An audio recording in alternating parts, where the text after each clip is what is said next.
आज हम आपका साइंस का चैप्टर पढ़ेंगे जिसका नाम है are clothes. Early people use leaves और skin of animals to cover and protect their bodies. पहले ज़माने के लोग क्या करते थे, जो हमारी पत्तियाँ होती हैं या फिर जो हमारे जानवर की खाल होती है उससे अपने कपड़े बनाते थे और अपने आप की रक्षा करते थे और अपने आप को उनसे ढकते थे। Slowly they learn to make clothes using cotton, wool, leather and silk. धीरे धीरे उन्होंने कॉटन से यानी कि रुई से, वूल से, इन सब चीज़ों से अपने कपड़े बनाने शुरू किए। They started wearing different types of cloth, और उन्होंने अलग अलग तरीके के कपड़े पहनने शुरू कर दिए। We wear clothes mainly to protect our self from cold, heat, dust and rain. हम कपड़े पहनते हैं ताकि हम अपने आप को बचा सके ठंड से, गर्मी से, धूल से या बारिश से। They protect us from insects too, वो हमें कीड़ों वगैरह से भी बचाते हैं। We also wear clothes to look good, हम अच्छे दिखने के लिए भी कपड़े पहनते हैं। Clothes are made from long thin strands of material called fibres. हमारे कपड़े किससे बने होते हैं? लंबी लंबे से स्ट्रैंड्स होते हैं, वो किसी भी मटीरियल के हो सकते हैं जिसे हम फाइबर्स कहते हैं। These fibers are put together by various processes to make clothes और fabrics, और यही फाइबर्स हम अलग अलग तरीक़ों से एक साथ मिलाकर अपने कपड़े बनाते हैं। सोर्सेज ऑफ फाइबर्स, फाइबर्स के सोर्सेज कौन कौन से हो जाएंगे? Natural and synthetic. एक तो नेचुरल जो हमें नेचुरली मिलते हैं, सिंथेटिक जो इंसान ने बनाए हैं। Natural fibres, natural fibres are made from the parts of plants और animals.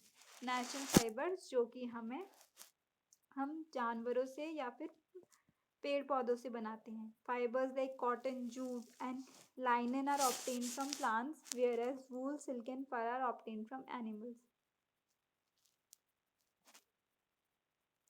Synthetic fibers like rayon, nylon and polyester are made artificially.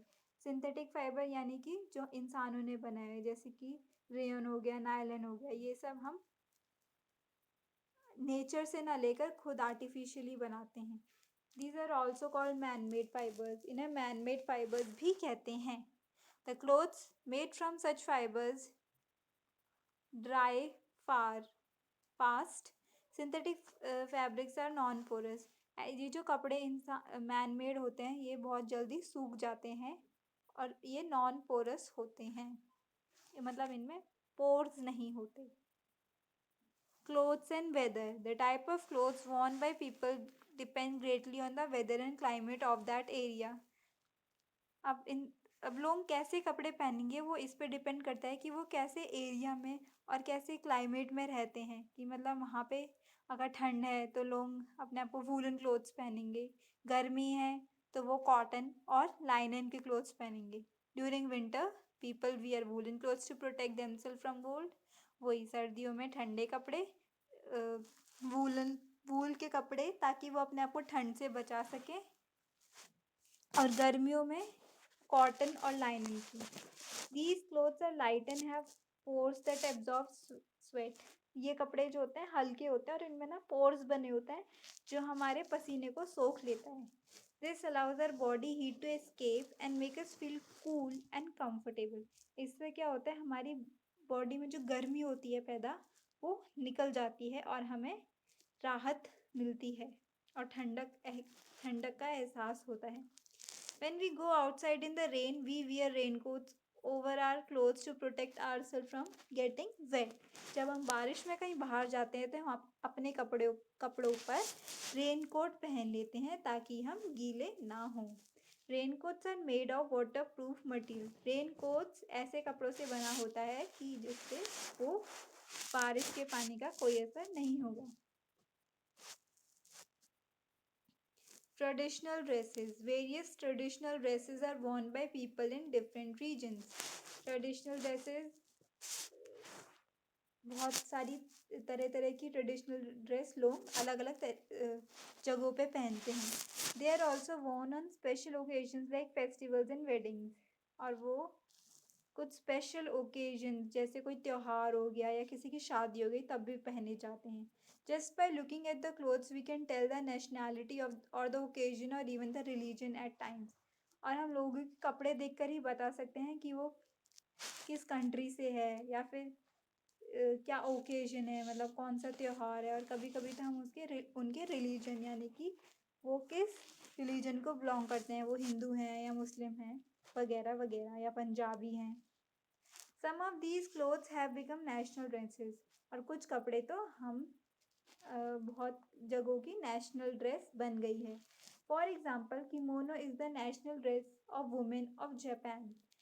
Kimono जो है जापान की औरतों की नेशनल ड्रेस है। Hanbok is the national dress of women of Korea. Korea में national dress औरतों की क्या है? हैनबॉक।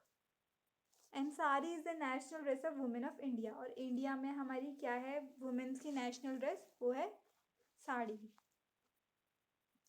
Special cloth, some people wear special clothes for their work.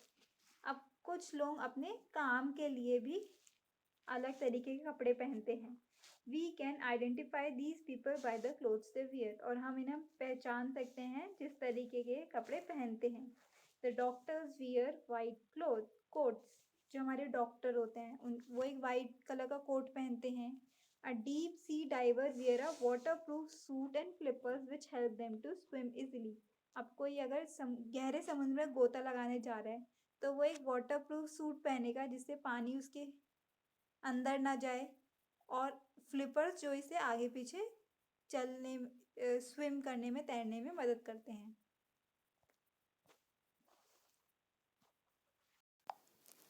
An astronaut wears a space suit to keep warm in space. It has many devices fit in it. Astronauts जो कि मतलब दूसरे ग्रहों पे जाते हैं, जैसे कि चांद पे अपनी पृथ्वी से दूर, तो वहाँ पे जो है कंडीशंस अलग होती हैं। वहाँ पे अर्थ जैसा नहीं होता कि उन्हें मतलब ऑक्सीजन मिले सांस लेने के लिए या फिर बाकी चीज़ें। तो फिर जो उनके कपड़े होते हैं उसमें बहुत सारे डिवाइसेस फिट होते हैं जिससे कि वो वहाँ पर जिंदा रह पाए।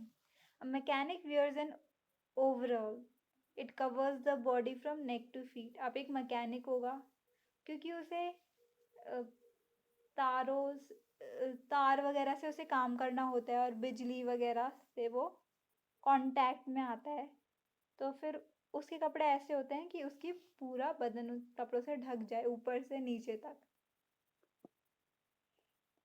Care of clothes, washing. Dirty cloth should B washed with detergent soap and water regularly. जो गंदे कपड़े हैं हमें उन्हें साबुन और पानी से रोज धोना चाहिए। Some clothes like silk sari woollen clothes et cetera need dry cleaning. कुछ कपड़े जैसे कि सिल्क की साड़ी हो गई या फिर वूलन क्लोथ्स जो हम सर्दियों में पहनते हैं उन्हें ड्राई क्लीनिंग की ज़रूरत होती है, मतलब उन्हें हम ड्राई करके क्लीन करते हैं। In dry cleaning clothes are washed with petrol and other chemicals. Dry cleaning में करते क्या है, कपड़ों को हम पेट्रोल से या फिर दूसरे जो केमिकल्स होते हैं उससे साफ करते हैं। Ironing is needed to remove the wrinkles from the clothes.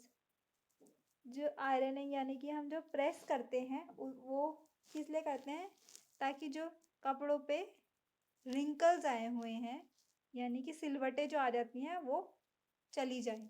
Iron clothes make us look smart. इसे पहनने के बाद हम अच्छे लगते हैं। Cotton cloth should be iron before wearing. और कॉटन के कपड़ों को तो हमें प्रेस करनी ही चाहिए। Mending, a tear in any cloth should be mended in time. कोई कपड़ा फट जाता है तो उसे हमें मेंड करना चाहिए, सही करना चाहिए, उसे हम मेंडिंग कहते हैं। Storing. Clothes need special care, especially silk and woolen clothes. Silk and woolen clothes. Otherwise, they may be eaten up by moths. हमें कपड़ों को ठीक से रखना पड़ता है, उन्हें स्पेशल केयर करनी पड़ती है, और खासकर जो सिल्क और वूल के कपड़े होते हैं, नहीं तो उन्हें कीड़े खा जाएंगे। Therefore, these clothes should be placed in the sun for a few hours before storing them till the next season. हमने एक बार उन कपड़ों को इस्तेमाल कर लिया, जैसे सर्दियों में हम वूल के कपड़े पहनते हैं, अब सर्दियाँ चली गई, गर्मी आ गई, तो हमें उन कपड़ों को सबसे पहले धूप देनी है, सन में रख देना है और फिर अच्छे से उन्हें स्टोर करना है कि मतलब नेक्स्ट सीजन में हम उन्हें दोबारा इस्तेमाल कर सकें। मॉथ बॉल्स और dried Neem leave should be placed between the clothes. और हम मॉथ बॉल्स या फिर नीम के पत्ते भी कपड़ों के बीच में रख सकते हैं, जिससे कि कपड़े हमारे सुरक्षित रहें। Their smell keeps the insect away. ये जो नीम वगैरह की पत्तियां होती हैं, इनकी जो सुगंध होती है उससे जो कीड़े हैं वो दूर रहते हैं।